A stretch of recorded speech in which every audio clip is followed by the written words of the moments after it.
जी अस्सलाम वालेकुम। उम्मीद है कि आप सब लोग खैरियत से होंगे। आम शहरियों के फौजी अदालतों में मुकदमात चलाना आइन और कानून के खिलाफ है। एक और पटिशन दायर की गई है। इस हवाले से सुप्रीम कोर्ट के अंदर ये किसका मौकिफ है, किसने पटिशन दायर की है, बड़ी इंपॉर्टेंट तफसीलात हैं, वो आपसे शेयर करूंगा। खान साहब ने आज खिताब किया, उस खिताब के इंपॉर्टेंट पॉइंट्स भी आपको बताऊंगा और उसके अलावा कुछ मजीद खबरें, कोशिश होगी कि उनके ऊपर भी रोशनी डाली जाए। अच्छा, खान साहब ने आज अपने खिताब के अंदर बताया कि किस तरीके से उन लोगों को टारगेट किया जा रहा है।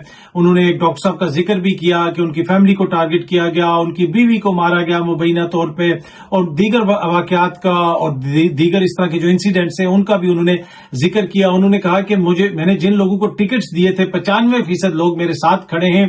लोग मुझे छोड़ के इसलिए नहीं जा रहे कि जो भी मुझे छोड़ के जाएगा उसका सियासी कैरियर खत्म हो जाएगा। जी हाँ जी, खान साहब ने ये कहा कि जो भी मुझे छोड़ के जा रहा है उसका जो सियासी कैरियर है वो खत्म होता जा रहा है, और उसकी मिसालें हमारे सामने हैं।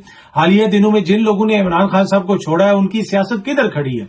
क्या वो किसी हल्के में जीत सकते हैं? क्या वो इस पोजीशन में है कि कोई और जमात उनको उस हल्के में टिकट देगी तो वो जीत जाएंगे? असद उमर साहब का ही आप कर लें जिक्र, वो इस्लामाबाद के जिस हल्के से खड़े होते हैं, क्या वहां पे वो इंडिपेंडेंट खड़े होके या किसी और जमात का टिकट लेके वहां पे वो जीतने की पोजीशन में होंगे? इसी तरह फवाद चौधरी साहब हैं, दीगर लोग हैं, अली जैदी साहब को आप देख लें कराची में, क्या वो जीत सकते हैं? हमारा नहीं ख्याल, और मेजोरिटी ऑन ग्राउंड अगर आप लोगों से पूछें तो वो आपको यही कहेंगे कि ऐसा होता हुआ नजर नहीं आता। और इसी चीज का खान साहब ने जिक्र किया कि लोग जो है वो मुझे इसलिए नहीं छोड़ के जा रहे कि बुनियादी तौर पे जो अवाम का बड़ा हिस्सा है वो मेरे साथ खड़ा है। वोटर जो है वो अभी भी मेरे साथ है, जिसका पहले भी हम जिक्र करते हैं कि जो वोटर है ग्राउंड के ऊपर वो किसी नजरिए को वोट देता है। वो ये तो नहीं हो सकता कि अचानक जनाबा वो पीपल्स पार्टी को वोट दे देगा या नून लीग को वोट दे देगा, या नून लीग का वोटर जो है वो मियां साहब के बाहर जाने की वजह से अचानक इमरान खान साहब को वोट देना शुरू कर देगा। ऐसा नहीं होता।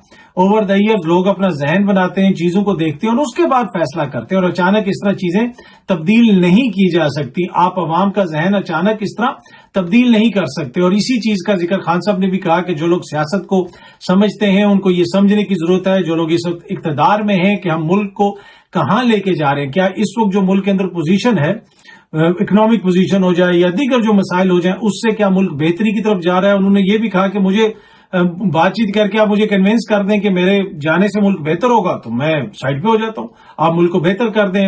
अपनी बहन के खिलाफ मुकदमे का भी जिक्र उन्होंने किया। उन्होंने कहा कि मेरी बहन ने जमीन उस वक्त खरीदी जब हमजा शहबाज जो है वो पंजाब के वजीर आला थे। याद है आपको, कुछ अरसे के लिए वो बने थे वजीर आला। तो उन्होंने कहा कि मेरी बहन ने उस दौर में जमीन खरीदी थी, लेकिन उनके ऊपर एंटी करप्शन का मुकदमा बना दिया गया, उसमें डेट्स पिछली डाल दी गई। लेकिन इन लोगों को ये नहीं पता, ये लोग इतना नहीं समझ सकते कि मेरी बहन ने जो जमीन खरीदी उसकी जो पेमेंट की वो बैंकिंग चैनल के थ्रू की है, चेक के जरिए की है। वो तमाम डेट्स जो है वो बैंक के रिकॉर्ड का हिस्सा है। इस चीज का भी उन्होंने जिक्र किया।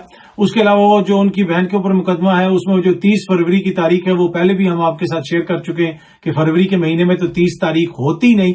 बाकी उन्होंने ये कहा कि अगर आपकी ये ख्वाहिश है कि इमरान खान यहां से चला जाएगा, उसके ऊपर दबाव डालेंगे तो यहां से निकल जाएगा कहीं और आपके लिए रास्ता क्लियर हो जाएगा और आप अगला इलेक्शन जीत जाएंगे। उन्होंने कहा कि इलेक्शन जब भी होगा स्वीप पीटीआई करेगी, जो मर्जी आपने करना है आप कर लें, बहुत सारे मुकदमात हैं, आप मुझे जेल में भेज सकते हैं, मुझे आप नाइल कर सकते हैं, लेकिन मैं कहीं नहीं जा रहा। आखिर में उन्होंने कहा मैं यहीं पे बैठा हूं, आपने जो करना है आप कर लें, जो मर्जी आपने करना है करते रहें आप, मैं इधर ही बैठा हूं, मैंने कहीं नहीं जाना। लेकिन मुल्क के हालात तभी बेहतर होंगे, मुल्क के अंदर इन्वेस्टमेंट तभी आएगी जब सियासी इस्तेहकाम आएगा। उन्होंने ख्वाजा आसिफ साहब को भी तनकीद का निशाना बनाया कि वो ओवरसीज पाकिस्तानियों के हवाले से जो उन्होंने जुबान इस्तेमाल की, उन्होंने कहा कि जब ये हालत हो मुल्क के अंदर के सुप्रीम कोर्ट का फैसला आप मानते नहीं, अदालतों का फैसला हुकूमत और पुलिस मानती नहीं है, तो क्यों कोई बाहर से लाके पैसा इन्वेस्ट करेगा पाकिस्तान के अंदर? जो ओवरसीज पाकिस्तानी हैं, जो मशरिक़े वुस्ता में रहते हैं, वो यहाँ पे पैसा भेजते हैं, हर महीने जितनी उनको उजरत मिलती है, तनख्वाह मिलती है, उसका एक बड़ा हिस्सा वो पाकिस्तान में भेज देते हैं अपने प्यारों को। लेकिन जो बड़ी इन्वेस्टमेंट्स आती हैं वो अमेरिका, यूरोप, बर्तानिया से आती हैं। जो लोग वहां पे साल से रह रहे हैं, उनका पैसा है वहां पे, अरबों, कई 100 अरब डॉलर की जो है उनकी वहां पे एक तरह से उनकी वर्थ है। तो वो तो तभी लेके आएंगे ना जब मुल्क के अंदर कोई माहौल बेहतर होगा, जब पुलिस अदालतों का हुक्म ना माने, अदालतों का मजाक उड़ाया जाए, तो रूल ऑफ लॉ होगा नहीं, तो वो क्यों इन्वेस्टमेंट लेके आएंगे? और इसके साथ साथ हुकूमत ने भी जनाब अब अनाउंस किया है कि हम एक नई जो है वो पॉलिसी इंट्रोड्यूस करवा रहे हैं, और वो पॉलिसी ये है कि पाकिस्तान के अंदर जो है जो मौशी मसाइल इस वक्त दरपेश हैं اس کے تناظر میں اقتصادی بحالی کے منصوبے کا انہوں نے ایک اعلان کیا ہے. میڈیا بھی اس کو رپورٹ کر رہا ہے. حکومت پاکستان نے جو معاشی بحالی کا جو قومی پلان ہے وہ تیار کر لیا، جس کے تحت ملک میں غیر ملکی سرمایہ کاری کو فروغ دینے اور اس کے راستے میں رکاوٹیں دور کرنے کے لیے اسپیشل انویسٹمنٹ فیسیلیٹیشن کونسل کا قیام عمل میں لایا گیا. جو حکومت کا دعویٰ ہے کہ منصوبے کی پایہ تکمیل 2035 میں ہوگی، جب پاکستان $1 ٹریلین کی معیشت بن جائے گا. 2035 میں اس حکومت نے یہ کا منصوبہ ہے کہ یہ ہو جائے گا، تو یہ سب کچھ ہوگا. اور ان کو یہ نہیں پتا کہ اگلے 35 دن میں انہوں نے کدھر سے کدھر جانا ہے، 35 دن میں انہوں نے وہ پیمنٹس کس طرح کرنی ہے، پر 2035 تک منصوبہ ہے. ٹھیک ہے، اچھی بات ہے جی، اگر اس سے پاکستان کا فائدہ ہوتا ہے تو وہ ضرور ہو. اور اس میں کہا کہ جناب وہاں پہ تمام امپورٹنٹ شخصیات موجود تھیں اور ون ونڈو آپریشن بنایا جائے گا کہ لوگوں کو تکلیف نہ ہو، انویسٹمنٹ آئے، جو انویسٹرز آ رہے ہیں، جو باہر سے پیسہ آ رہا ہے، ان کے لیے آسانیاں ہوں گی. لیکن کسی بھی معاشرے کے اندر، کسی بھی ملک کے اندر جب آپ باہر سے انویسٹر کو لے کے آتے ہیں تو رول آف لا اور سیاسی جو استحکام ہوتا ہے وہ بہت زیادہ ضروری ہوتا ہے، بہت زیادہ ضروری ہوتا ہے. میں چھوٹی سی آپ کو مثال دے دوں. آپ نے اگر پاکستان میں کسی نے 3 مرلے کا پلاٹ بھی لینا ہونا تو وہ کوئی بتا دینا کہ جی فلانی جو سوسائٹی ہے وہاں پہ بڑا سستا مل رہا ہے، لیکن وہاں پہ کوئی رولا ہے یار، کوئی سمجھ نہیں آ رہی کہ کیا پتا وہاں پہ جو ہے مسئلہ ہے، کوئی قبضہ چھوٹا سا گروپ ہے، یا ان کے ایک پیپر کا فرق ہے، وہ ان کا یہ جو ہے NOC کا فرق ہے، یا ان کا میں مثال دے رہا ہوں، تو لوگ وہاں پہ انویسٹ نہیں کرتے. تو جس ملک کے اندر اتنا بڑے پیمانے پہ عدم استحکام ہو، جس ملک کے اندر جو ہے سپریم کورٹ کے فیصلوں کو نہ مانا جائے، اس ملک میں کیوں کوئی غیر ملکی آئے گا اور اپنا پیسہ لگائے گا؟ یہ کوسچن ہے نا، جینوئن کوسچن ہے. باقی دیکھیں حکومت کی نیت بڑی اچھی ہو سکتی ہے، حکومت کی خواہش بڑی اچھی ہو سکتی ہے، لیکن گراؤنڈ پہ ہم نے اپنے ملک کو ایسا بنانا ہے کہ جہاں پہ آ کے لوگ انویسٹمنٹ کر سکیں، جہاں پہ آ کے لوگ دیکھ سکیں. جس طرح آپ ترکی کی مثالیں ہم دیتے ہیں، ترکی میں تو پتہ نہیں $50-60 ارب تو صرف ٹورزم سے ان کو آ جاتا ہے. مختلف آپ دیکھ لیں، کووڈ سے پہلے تو ٹورزم بہت زیادہ تھا، کووڈ کے بعد پھر جناب ان کا ٹورزم پھر انکریز کر رہا ہے. پھر ان کا ہیلتھ ٹورزم ہے، جو لوگ وہاں پہ جاتے ہیں، کوئی بال لگوانے جاتا ہے، کوئی سرجری کرنے جاتا ہے. انہوں نے ایک کھلا ڈلا سا ماحول ان کے لیے دیا ہوا ہے، ایک سرٹن جو ہے سیکیورٹی لوگوں کو فراہم کی ہوئی ہے جو باہر سے آتے ہیں. کیا پاکستان کے اندر ایسا ماحول ہے اس وقت کہ جی کبھی انٹرنیٹ بند ہو گیا؟ اس دن میں وہ ایک ولاگر کی ولاگ دیکھ رہا تھا، وہ بتا رہا تھا کہ جناب میں پاکستان میں ہوں، تو جی وہ پچھلے دنوں جو انٹرنیٹ وغیرہ بند ہوا تھا کہ جی 4 دن ہو گئے انٹرنیٹ بند ہو گیا.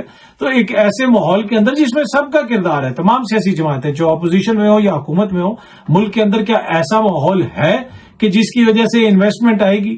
اور مین کردار تو حکومت کا ہے، جو حکومت میں لوگ بیٹھے ہوئے، اور پھر وہ اوورسیز پاکستانی جو بڑے پیمانے پہ پاکستان میں انویسٹمنٹ کر سکتے ہیں، ان کو آپ بے شرم کہیں، انہیں آپ کہیں کہ جناب آپ صرف اپنے جو ہے بزرگوں کو دفنانے آتے ہیں. آپ نے کیا ملک کے اندر ایسا ماحول بنایا ہے کہ وہ آئیں ان کی انویسٹمنٹ سیف ہوگی؟ کتنے ایسے کیسز ہیں کہ وہ آ کے انویسٹمنٹ کرتے ہیں تو قبضہ ہو جاتا ہے.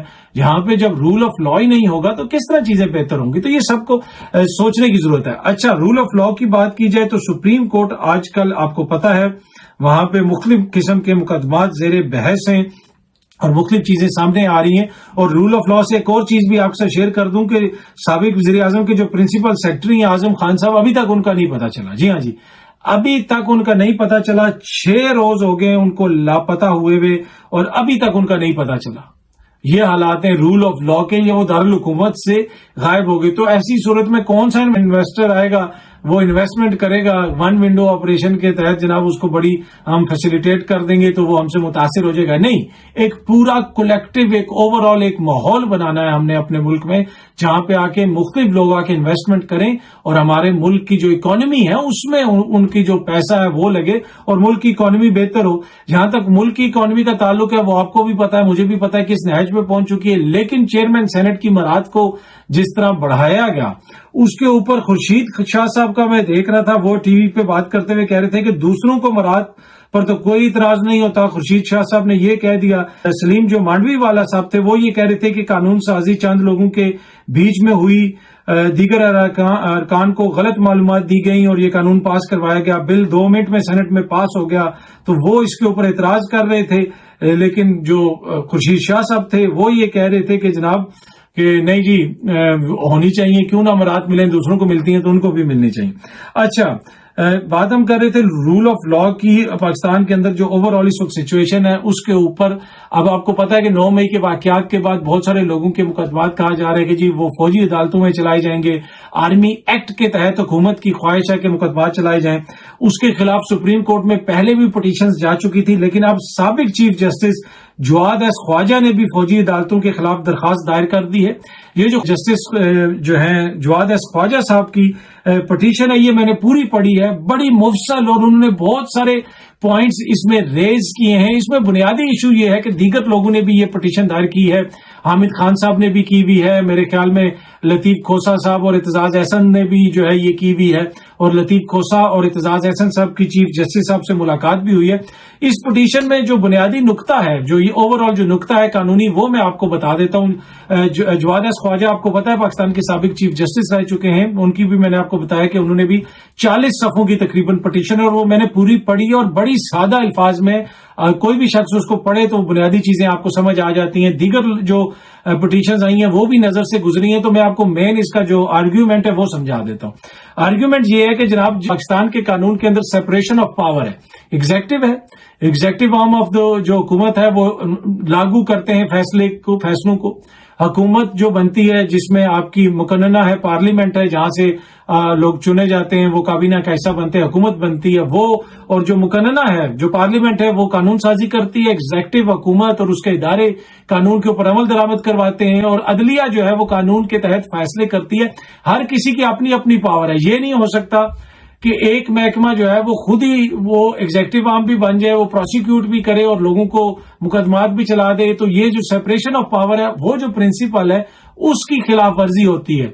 तो अगर आप फौजी अदालतों के अंदर ही जो है फौज के अंदर ही अदालत बन जाएगी, वहां पे आम शहरी का ट्रायल हो जाएगा, तो वो जुर्म भी उनके खिलाफ हुआ, मुकदमा भी उन्होंने सुना, सजा भी उन्होंने दे दी, तो जो सेपरेशन ऑफ पावर है वो नहीं होगी। ये एक आर्ग्यूमेंट है। अब ये किस हद तक वैलिड है, इसके ऊपर कानूनदान बहस कर सकते हैं। साबिक चीफ जस्टिस ने भी, जिस तरह मैंने कहा कि उसके ऊपर पिटीशन दे दी है, दीगर लोगों ने भी दी है। तो अब ये पिटीशन सुप्रीम कोर्ट में चली गई है। अब देखते हैं कि इस पे क्या हेयरिंग होती है। जब हेयरिंग होगी तो मुख्तलिफ कानूनी नुकात सामने आएंगे। हो सकता है कि जो मुकदमात किए जा रहे हैं या भेजे जा रहे हैं फौजी अदालतों को आर्मी एक्ट के तहत, हो सकता है कि अदालत इससे एग्री करे कि ये बिल्कुल कानूनी और आईनी तरीका है, इसलिए कि जुर्म जो हुआ है मुबैना तौर पे उस जगह पे हुआ है जहां पे फौजी इंस्टॉलेशंस हैं, कोर कमांडर साहब के घर को जलाया गया, दीगर जगहों पे इस तरह के अटैक्स वगैरह किए गए, तो लिहाजा ये आर्मी एक्ट के अंदर आता है। लेकिन मुल्क के एक साबिक चीफ जस्टिस और मुल्क के मायानाज जो कानूनदान है वो इससे अदरवाइज सोचते हैं, वो इससे एग्री नहीं करते, और उन्होंने अपनी अपनी पिटीशंस दी हैं। अब ये मामला अदालत के अंदर ज़ेरे बहस आएगा तो मजीद चीजें खुलेंगी और मजीद चीजें सामने आएंगी और फिर सूरत-ए-हाल क्लियर होगी। बाकी आज शाह महमूद कुरैशी साहब की और असद उमर साहब की जमानत खारिज हुई तो वो अदालत से निकले बड़े तेजी में, और दोनों एक ही गाड़ी में बैठ के गए। ऑल्दो कि उस दिन जब खान साहब अदालत में आए थे उन्होंने असद उमर से ज्यादा बातें नहीं की थी, लेकिन शाह साहब जो है वो असद उमर साहब के साथ बातें भी वहां पे करते रहे और फिर उनके साथ एक ही गाड़ी में बैठ के गए। और वो जो माइनस इमरान फार्मूला है उसमें जो एक कैंप है वो ये कहता है कि इन लोगों की ख्वाहिश है जिसमें शाह महमूद कुरैशी साहब के हवाले कर दी जाए जमात, जिसका दबे लफ्जों के अंदर असद उमर साहब ने भी जिक्र किया था। तो ये सारे उस कैंप के लोग हैं, दूसरी तरफ दूसरे कैंप के लोग हैं, लेकिन ये तो पार्टी के अंदर मुख्तलिफ किस्म की सोच इस हवाले से पाई जाती है। पर ये जरूरी था, मैंने कहा मैं आपके साथ जिक्र कर दूं कि आज अदालत में ये वाकया भी पेश आया। उम्मीद है कि ये वीडियो आपको पसंद आई होगी। बहुत जल्दी आपसे फिर मुलाकात होगी। Thank you so much.